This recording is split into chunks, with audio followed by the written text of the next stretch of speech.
Hello, my name is Megan Anderson, and I need to share something with you today. It's a story that still keeps me up at night, but it's also a story that needs to be told. You see, I have a son named David. He's 25 years old, with the kindest heart you could ever imagine. But David is what they call borderline intellectual functioning.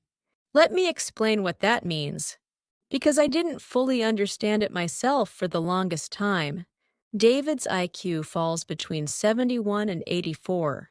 He's not intellectually disabled in the medical sense. He doesn't qualify for disability benefits or special protections. But he's not quite at the average level either. He lives in what doctors call a gray zone. Some people refer to folks like David as slow learners. Now, you might be wondering what that looks like in real life. Well, David can hold a job. He works at a coffee shop 5 hours a day, and he's been there for over a year. He can follow routines beautifully. He remembers to brush his teeth, take his medication, and be polite to customers. But here's the thing, David processes information more slowly than most people. When something unexpected happens, he gets flustered. He has trouble reading people's intentions. And numbers, financial matters, those have always been a mystery to him. My husband Robert and I have spent 25 years protecting David, preparing him for a world that isn't always kind to people who are different. We taught him to work hard, to be honest, to trust his family. We thought we'd covered everything, but we were wrong. It started 3 months ago when Robert collapsed at work. Brain hemorrhage. One minute he was reviewing blueprints, he's a contractor, and the next, he was in the ICU fighting for his life. The doctors said he'd need months of rehabilitation. Someone had to be with him around the clock. That someone had to be me. But what about David? He couldn't manage on his own for that long. He needed someone to make sure he got to work on time, that he ate proper meals, that he took his medication. After 32 years of marriage, I'd never spent more than a few days away from my son. The thought of leaving him alone terrified me. That's when my neighbor suggested hiring a care assistant. "Megan," she said, "you can't be in two places at once. David's an adult. He just needs a little support." So I did what any desperate mother would do. I went online, found a local caregiving service, and hired someone named Lisa Morrison. She was 42, had good references, and seemed competent during our phone interview.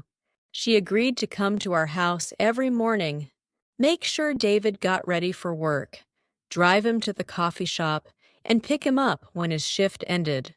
Then she'd prepare his dinner, make sure he took his medication, and leave for the day. It seemed like the perfect solution. For the first week, everything was fine.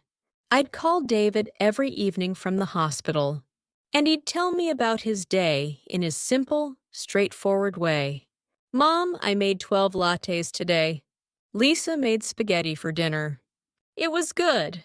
But then, around the second week, I noticed something changing.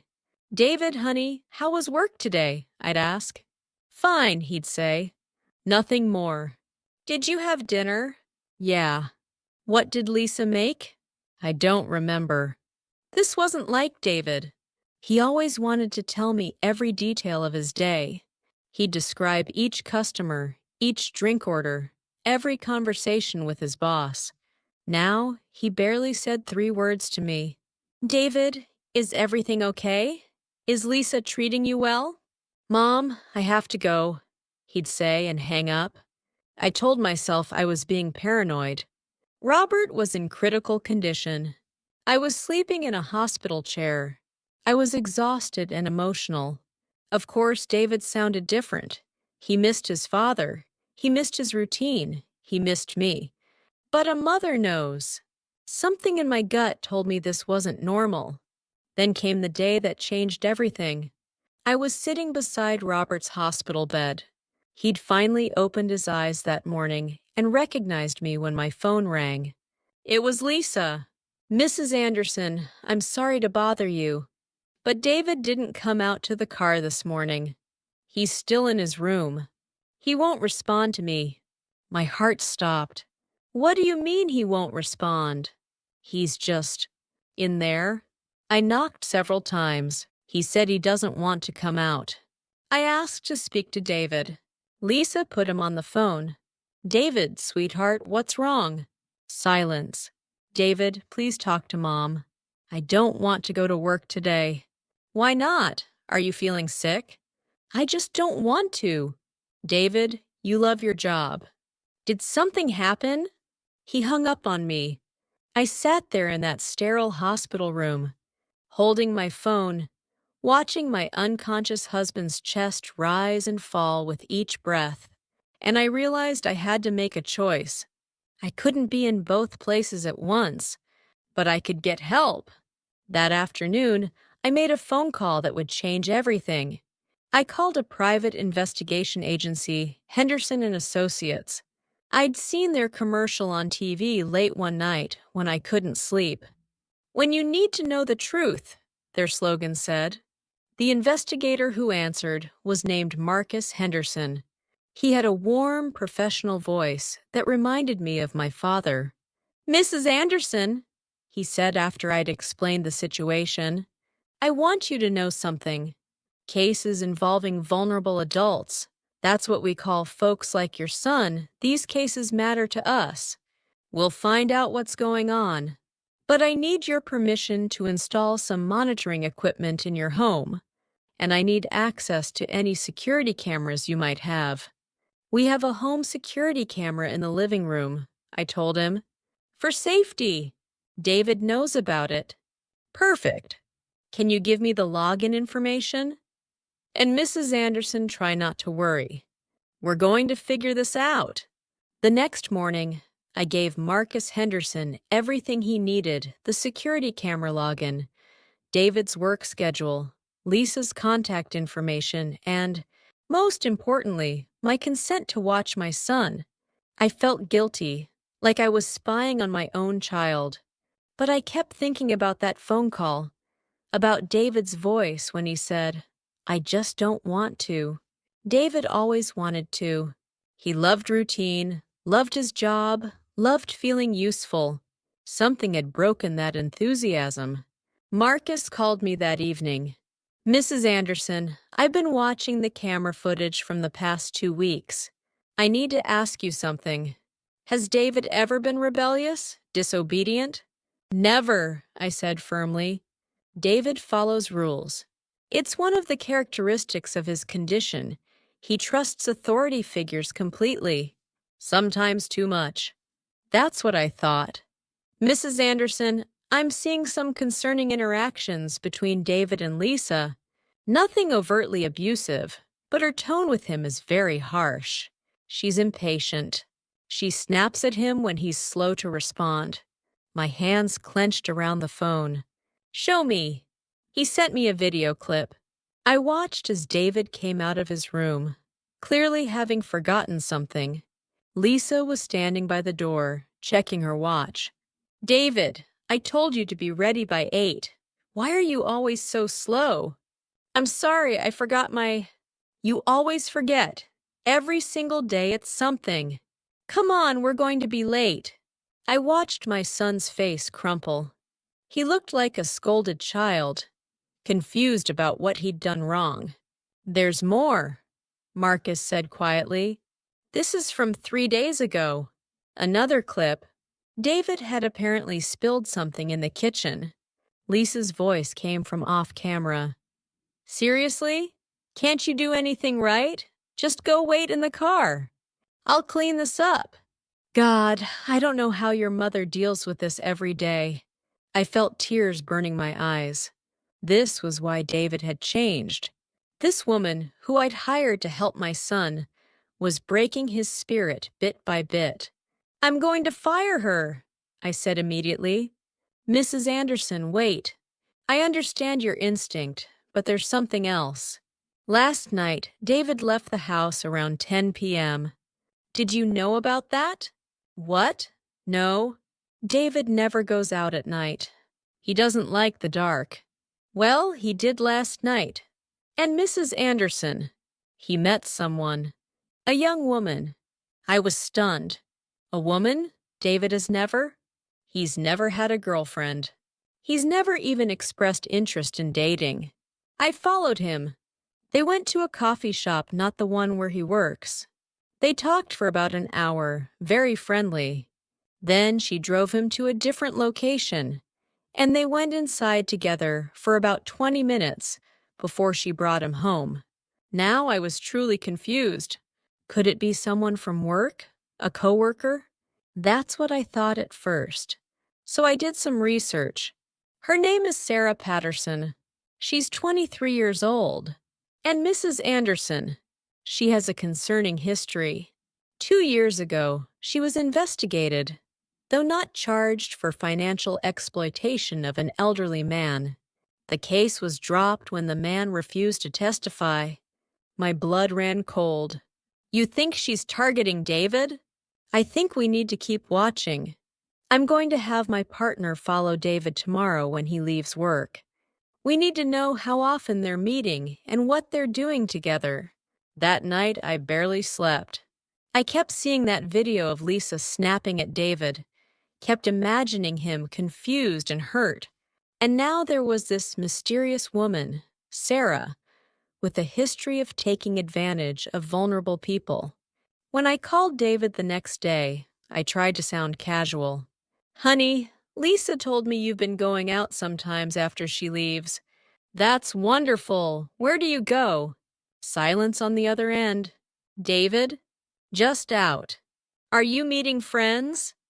That's great, sweetheart. You know you can tell me. Mom, I have to go. Click? He'd never hung up on me before this week. Now it was happening every day. Marcus called me that afternoon with an update. David met Sarah again today. But this time, she brought 2 friends, a young man named Justin and another woman named Ashley. They all went to a mall together. That sounds normal, I said hopefully. Mrs. Anderson, I need you to look at something. He sent me photographs taken from a distance. David and Sarah walking through the mall. Sarah pointing at expensive items in store windows. David nodding. Then, in one photo, Sarah was holding David's phone. Why does she have his phone? I asked. I don't know. But I saw her typing on it for several minutes, while David was looking at something else. Mrs. Anderson, I need to ask you something important. Does David have access to a bank account? He has a savings account, but he doesn't know how to access it. Robert and I set it up for him when he was 18. We've been putting money in it for years, his earnings from work, plus contributions from us. It's for his future, for when? For when Robert and I aren't around anymore. How much is in that account? About $100,000. I heard Marcus take a sharp breath. Mrs. Anderson, I need you to check that account right now. Log in and check the transaction history. My hands shook as I pulled up the banking app on my phone. I entered my credentials. I was listed as a joint account holder, so I could manage David's finances. The balance showed $22,000. No, I whispered. No. Mrs. Anderson? Marcus! There's supposed to be $100,000 in this account. There's only $22,000. Check the transaction history. I scrolled through the transactions, my horror growing with each line. Transfer to Sarah Patterson, $10,000. Transfer to Sarah Patterson, $15,000. Transfer to Sarah Patterson, $8,000. Transfer to Sarah Patterson, $12,000. On and on. Dozens of transfers over the past 2 weeks. $78,000 gone.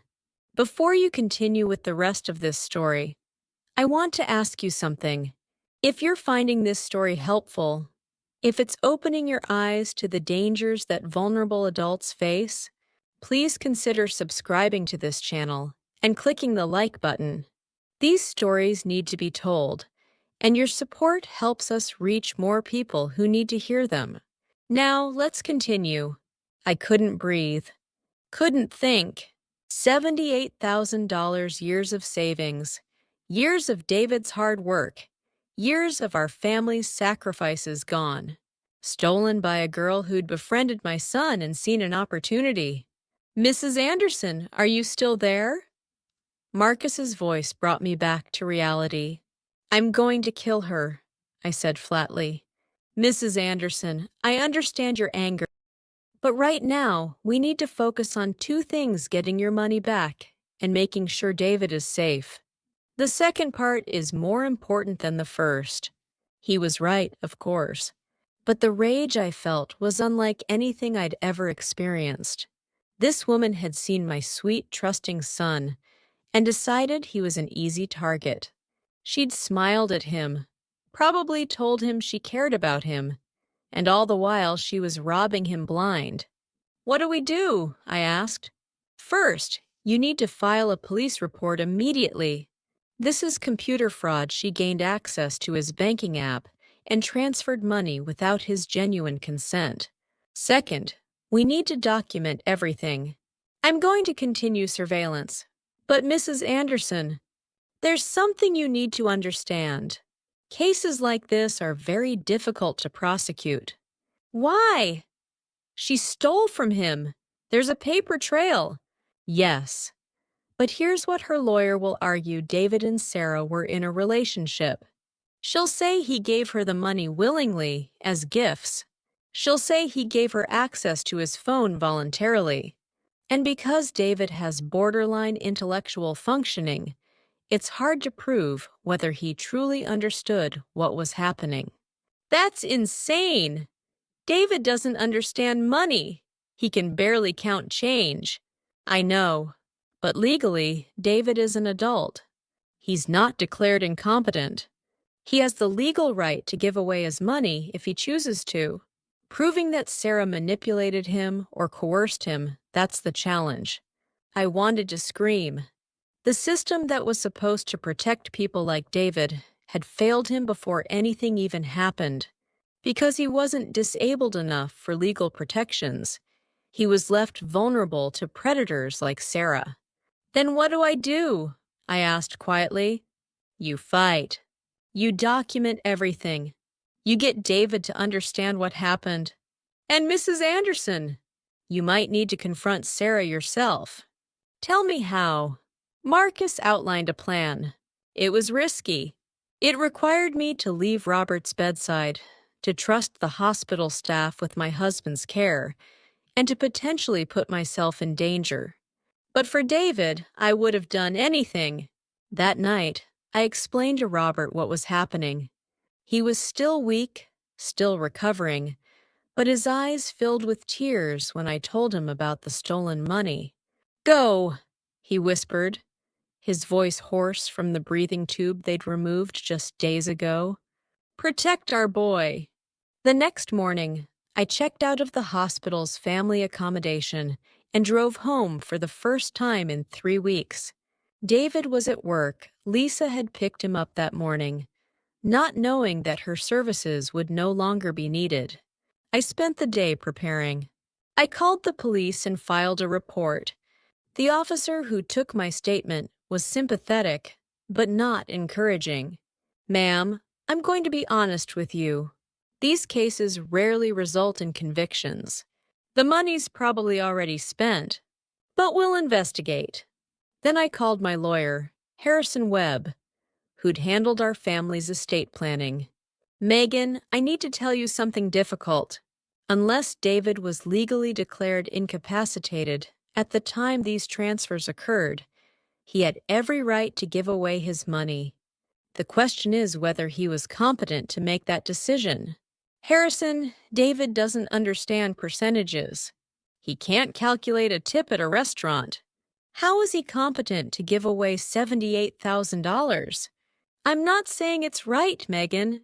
I'm saying it's the law. But here's what we can do. We can pursue a civil case for fraud and undue influence. We can argue that Sarah and her friends targeted David specifically because of his cognitive limitations.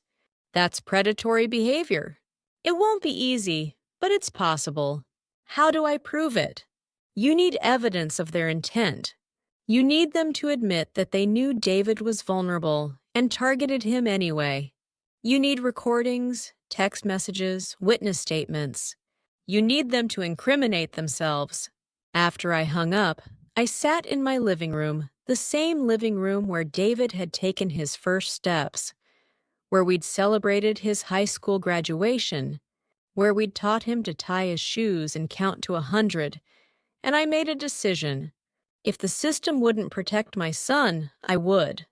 When David came home that evening, I was waiting. Lisa had left him at the door as usual, and he looked surprised to see me. "Mom, what are you doing here? Is Dad okay?" "Dad's fine, sweetheart. I came home to see you. Can we talk?" We sat on the couch together, and I took his hands in mine. They were rough from years of washing dishes and making coffee, but to me, they were still the small hands that had once reached up to hold mine when we crossed the street. "David, I need to ask you about Sarah." His face lit up, genuinely lit up, with a joy I hadn't seen in weeks. "Sarah's my girlfriend, Mom. I wanted to tell you, but I thought you might be mad." "Why would I be mad, honey?" Because girls never liked me before. But Sarah does. She says I'm handsome and kind. We go out together. She introduces me to her friends. She makes me feel normal, Mom. My heart broke. "David, that's wonderful that you feel that way. But sweetheart, I need to show you something." I pulled out my phone and showed him the bank transactions. "Do you know what these are?" He squinted at the screen, confused. "Numbers?" "These are money transfers, David. From your savings account to Sarah. Do you remember making these?" Sarah said she needed help sometimes. She said her car was broken, and her mom was sick, and she needed money for rent. I wanted to help her, Mom. You always taught me to help people. David, you gave her $78,000. He blinked at me. "Is that a lot?" And there it was. My son, who worked so hard every day, who earned his paycheck and was so proud to be employed, had no concept of how much money he'd given away. To him, $78,000 and $78 were just numbers on a screen. "Honey, that's almost all your savings." "That's the money Dad and I have been saving your whole life. That's your safety net for the future." I watched understanding slowly dawn on his face, followed by confusion, then fear. But Sarah said, she said it was okay. She said I could help her. She said she loved me. "David, did Sarah ever say she loved you before you gave her money?" He thought about it. "No, she said it after I helped her the first time." "And did you want to give her the money, or did she ask you for it?" She asked. She said it was what boyfriends do. She said if I really cared about her, I'd help her. I felt the rage building again, but I kept my voice calm. "David, listen to me very carefully. What Sarah did was wrong. She knew you didn't understand money, and she took advantage of that. She's not your girlfriend. She's a thief." "No!" David pulled his hands away from mine, his voice rising. "No, Mom, you're wrong. Sarah likes me. She wouldn't hurt me." "David, you're just saying that because you don't want me to have a girlfriend. You want me to be alone forever." He ran to his room and slammed the door. I sat there on the couch, listening to my son sob through the wall, and I realized something. This wasn't just about money. Sarah had given David something he'd never had before: acceptance, romance, the feeling of being wanted. She'd seen his desperate desire to be normal, to be loved, to have what other people had, and she'd weaponized it. Getting the money back would be hard, but healing the damage she'd done to David's heart and self-worth, that might be impossible. I didn't sleep that night. I lay in Robert's side of the bed, the side that had been empty for 3 weeks, and thought about what to do next. The police had my report, but made it clear this wasn't their priority. My lawyer had explained the uphill legal battle we faced. Marcus Henderson could provide surveillance footage, but that alone wouldn't prove Sarah had manipulated David. I needed something more. I needed Sarah to confess. And I needed David to hear it. The next morning, I made David his favorite breakfast chocolate chip pancakes and bacon. He came out of his room reluctantly, his eyes red from crying. David, I'm sorry I upset you last night.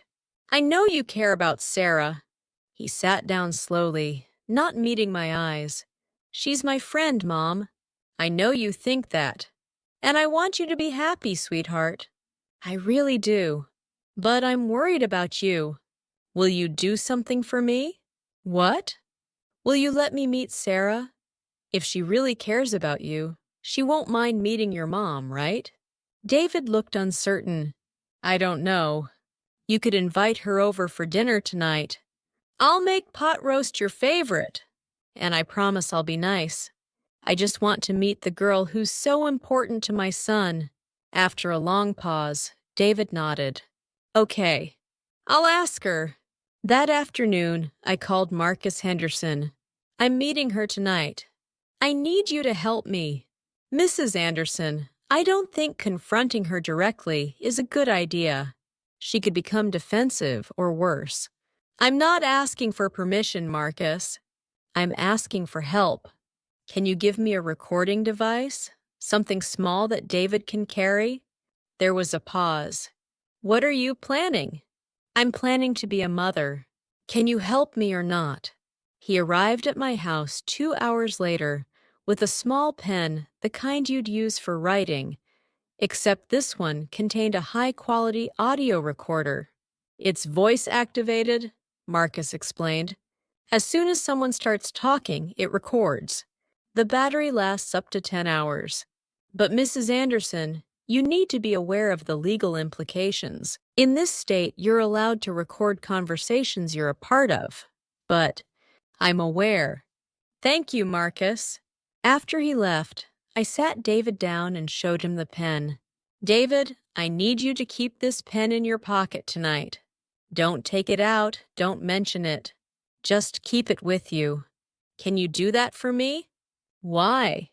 Because I want to remember this dinner. It's important to me. He looked at the pen suspiciously, but eventually nodded. Okay, Mom.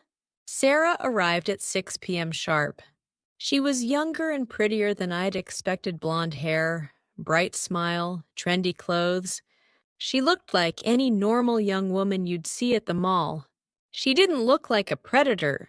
Mrs. Anderson, it's so nice to finally meet you. She gave me a hug that felt rehearsed. David talks about you all the time. I've been so worried about your husband. How is he doing? He's recovering, thank you, I said coolly. Come in. Dinner's almost ready. We sat down at the dining room table, the same table, where we'd had thousands of family meals, where David had learned to use a fork and knife, where we'd helped him with homework and celebrated every small victory.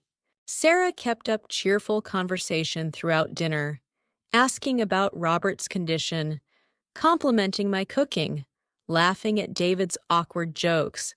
She played the role of the devoted girlfriend perfectly. I might have believed it myself if I hadn't seen the bank records.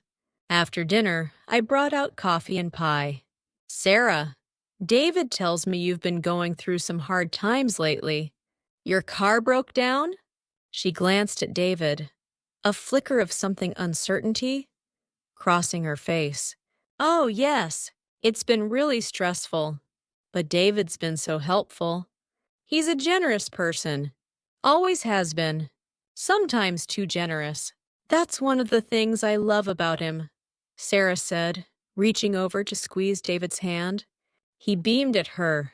Sarah, can I ask you something? How did you and David meet? At his coffee shop. I came in one day and he made me the most amazing latte. We just started talking. And when did you realize he had developmental challenges? The smile froze on her face. What do you mean? David has borderline intellectual functioning. Surely you noticed that he processes information differently than most people his age. Mom, David started, but I held up my hand. It's okay, honey. I'm just asking. I turned back to Sarah. You did notice, didn't you? Sarah's expression hardened slightly. Mrs. Anderson, I don't appreciate what you're implying. I care about David. His differences don't matter to me. Really? Because I'm looking at my son's bank records, and I see that he's transferred $78,000 to you over the past 2 weeks. That seems like quite a lot of help for someone with a broken car. David's face went white. Mom, you promised. David, I need you to listen to me. Sarah, I need you to understand something. My son doesn't comprehend money. He doesn't understand what $78,000 means. Did you know that when you asked him for it? Sarah stood up abruptly. I think I should go. Sit down. Something in my voice, maybe the 30 years of being a mother, maybe the 3 weeks of sleeping in a hospital chair, maybe the raw fury of watching someone hurt my child made her sit. You're going to listen to what I have to say. You targeted my son because you knew he was vulnerable. You saw a kind, trusting young man who desperately wanted someone to love him, and you decided to exploit that. You're a thief and a predator, and I will spend every dollar I have and every day of my life making sure you pay for what you've done.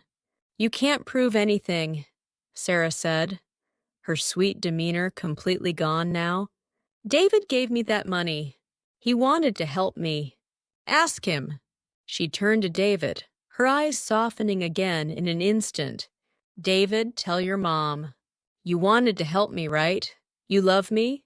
David looked between us, confused and distressed. I don't. David, honey, Sarah continued, remember what we talked about?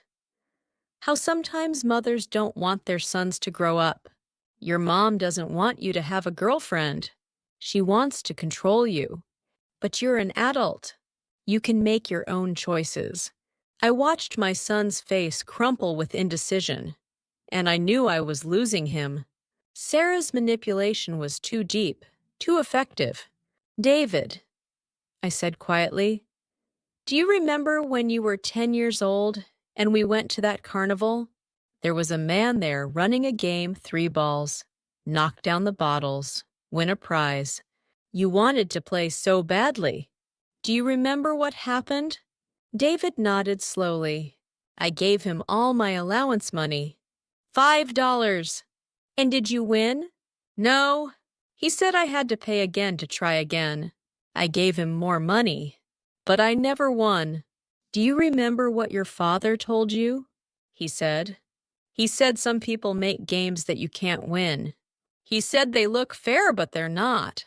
He said they take your money and give you nothing back. I looked at Sarah. My son just gave you $78,000. What did he win? Sarah's face twisted with anger. This is insane. David, are you going to let your mother talk to me like this? Tell her we're together. Tell her you love me. But something had shifted in David's expression. He was thinking, processing, his slower mind working through what I'd said. Sarah, he said slowly, do you love me? Of course I do, baby. Before I gave you money, did you love me before? Sarah hesitated just a fraction of a second too long. David, it's not about money. Did you? She stood up again. I don't have to listen to this. David, if you want to see me again, you know where to find me. But I'm not going to sit here and be accused of… Sarah! David's voice was louder than I'd ever heard it. Did you love me before I gave you money? Your mom is brainwashing you.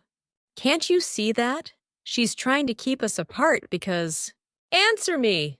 Sarah looked at my son, really looked at him, and for the first time, she seemed to realize she'd lost control of the situation. No, she said flatly. No, David, I didn't love you. You're a nice guy, but let's be real here. I was helping you. You got to have a girlfriend. Got to feel normal for once in your life. That's worth something, isn't it? That's worth the money. The silence that followed was deafening. Get out of my house, I said quietly. Sarah grabbed her purse. Fine, but you can't prove I did anything wrong. David gave me that money voluntarily. Good luck getting it back. She looked at David one last time. Goodbye, David. Thanks for everything. She walked out, leaving David staring at the closed door, his whole body shaking. David, I started. I'm stupid, he whispered.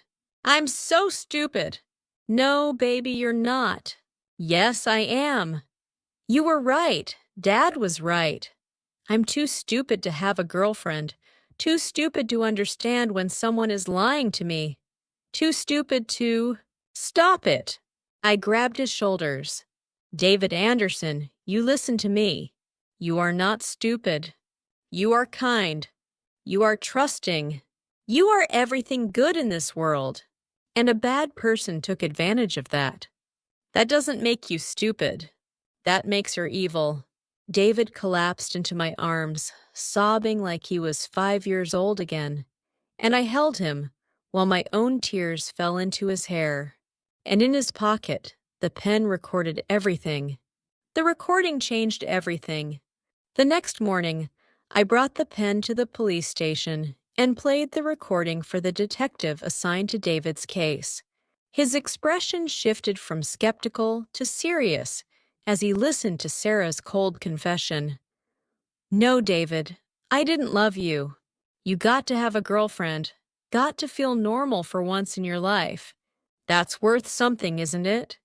Mrs. Anderson, the detective said after the recording ended, this is evidence of fraud and financial exploitation of a vulnerable adult. With her admission that she never cared for him and that she viewed the relationship as transactional, we have grounds for criminal charges. Will we get the money back? I asked. That's a different question. Criminal charges are about punishment, not restitution. But this recording will strengthen your civil case significantly. Over the next week, things moved quickly. The police obtained a warrant for Sarah's phone records and bank statements. They discovered something I hadn't known Sarah had done this before. The elderly man Marcus had mentioned was just one victim. There were others, people with cognitive disabilities, senior citizens with dementia, anyone vulnerable to manipulation. Sarah had a pattern. She'd befriend them, gain their trust, convince them to give her money for various emergencies, then disappear when the money ran out. She'd never been caught before because her victims were either too ashamed to report it or, like David, didn't fully understand what had happened to them. But this time, we had proof. We had her confession. We had bank records showing systematic transfers right after she entered David's life. The prosecutor's office charged Sarah Patterson with financial exploitation of a vulnerable adult, fraud, and theft. Her two friends, Justin and Ashley, were charged as accomplices. The investigation revealed they'd helped Sarah identify potential victims and keep them isolated from family members who might interfere. The trial took place 4 months later. Robert was out of the hospital by then, still using a walker, but determined to be present for every day of the proceedings. David had to testify, which terrified him. But the prosecutor was gentle and clear in her questions. David, did you understand how much money $78,000 was? No, ma'am. Did Sarah explain to you that this was almost all your savings? No, ma'am. Did you know that once you gave her this money, you wouldn't have it anymore? David thought about this carefully. I knew the numbers got smaller, but I didn't know what that meant.